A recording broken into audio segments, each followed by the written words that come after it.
Hey, what's up everybody? Another whiteboard video today. We'll be talking about the Facebook and iOS 14 changes that are coming up. So let's get started. So first things first, if you do not know what's going on, that's totally okay. There's lots of headlines that are talking about this. It's super confusing. Even the Facebook reps that we talk to aren't exactly clear on what we need to do as home builders compared to other industries. So it is confusing. So this video will hopefully break down the confusion and provide some clarity and action on what you need to do. So let's first understand what is going on. So we have our current situation and then we'll go future. Okay, so let's talk about what is currently happening. So we have Facebook on the left side and we have Apple on the right side.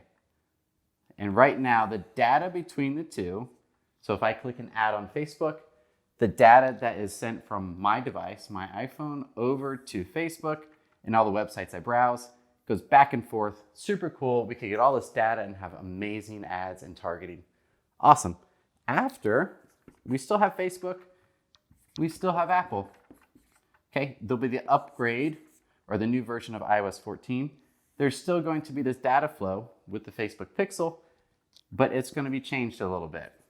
Okay, there'll be some things that are missing. Apple's not being super clear on what will be changing. So all these changes that we're doing on our end that Facebook is recommending is to hopefully put our best foot forward to have as much data as we can, because the more data we have, the more the AI can take advantage of it, and then we can have better targeting, okay? So that is why this video exists. So what do we need to do? First thing we need to do, set up a business manager on Facebook. Hopefully you already have this done because the Business Manager came out a few years ago. But what it does is it connects your Facebook page, your ad account,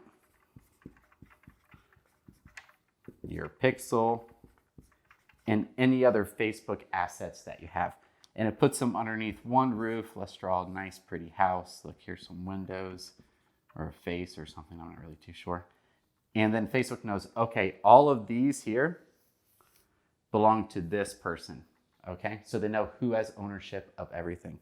The second thing we need to do, which this has always been there, it was just optional, but now we have to verify our domain. And that tells Facebook, hey, the domain that we're advertising, that we're sending all of our ads to, that is ours. So we have to verify the domain. Number 3, we have the domain allow list. And that's in conjunction with the verifying your domain. And that tells Facebook, again, all we're doing here is really just implicitly telling Facebook what we own and what we don't own and where the data can go and not go. That lets Facebook, we could have our pixel on the site and we have this back and forth connection of like, okay, if this is our domain, we want events from this domain sending data to our pixel, okay? Number 4, the last one, most important. Select iOS 14 events. So what is an event? An event is a page view on your site. It's if they opened up an interactive floor plan, if they become a lead. Those are all events. We have up to 8. That's important. 8 events. Oops, that's not an 8. We can have up to 8 events on iOS 14 devices. Okay, so we want to select the most important ones. Cool thing, this seems super complicated. I wrote a blog post that has the step-by-step screenshot instructions of exactly how to do this. There's like 20-something screenshots. It might seem like it's daunting, but all the feedback I received from it is that it takes like 10 to 15 minutes after this step. Number 2 can be a little complex because you might have to find your passwords for where your domain's registered, all these other things, and you're just kind of hunting over where to do that. But these steps here, super easy. Again, if there's any questions, let me know. More than happy to answer them. Thanks.